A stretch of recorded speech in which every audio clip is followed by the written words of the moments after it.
update ng bayan. Maasahan anumang panahon.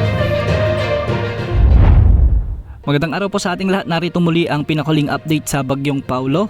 Ngayong araw ng October 3, 2025, lumakas pa bilang typhoon category ang Bagyong Paulo habang ito ay naglandfall na rin sa bahagi ng Dinapigue, Isabela. Huli itong namataan ngayon sa vicinity ng San Guillermo, Isabela. Taglay na nito ngayon ang malakas na hangin na umaabot sa 130 km per hour malapit sa gitna at pagbugsong umaabot sa 215 km per hour.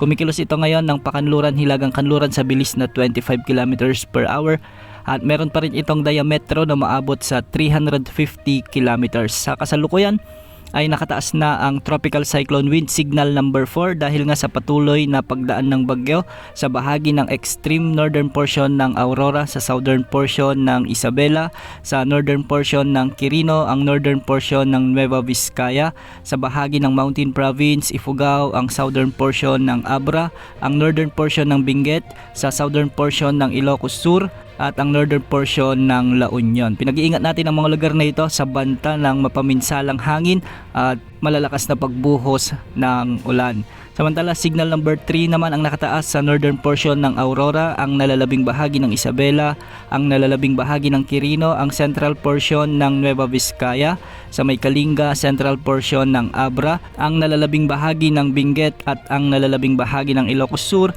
kasama na ang nalalabing bahagi ng La Union. Signal number 2 ang nakataas pa rin sa southern portion ng Cagayan, ang nalalabing bahagi ng Nueva Vizcaya, ang southern portion ng Apayao, ang natitirang bahagi ng Abra, ang southern portion ng Ilocos Norte, sa northern portion ng Pangasinan, ang central portion ng Aurora at ang northern portion ng Nueva Ecija. Samantala, signal number 1 naman ang nakataas sa nalalabing bahagi ng mainland Cagayan kasama ng Babuyan Island, ang nalalabing bahagi ng Aurora, ang northern portion ng Quezon Province kasama ng Polillo Island, sa may Camarines Norte, ang nalalabing bahagi ng Apayao, ang nalalabing bahagi ng Ilocos Norte at ang nalalabing bahagi ng Pangasinan. Signal number 1 din sa nalalabing bahagi ng Nueva Ecija, ang northern portion ng Bulacan, sa may Tarlac at ang northeastern portion ng Pampanga kasama na ang northern portion ng Zambales. Pinag-iingat natin ang mga lugar na nasa ilalim ng Tropical Cyclone Wind Signals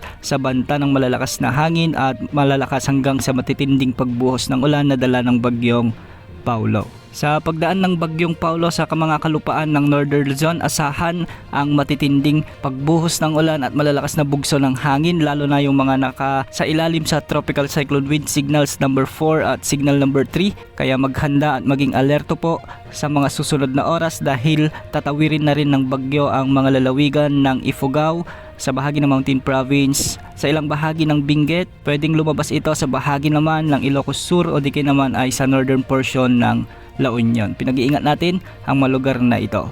Base sa latest forecast track ng Pag-asa ay magpapatuloy ang pagkilos nito ng pakanluran hilagang kanluran sa mga susunod na oras at posibleng humina ito ng bahagya habang tinatawid ang mga kabundukan ng Cordillera Mountains.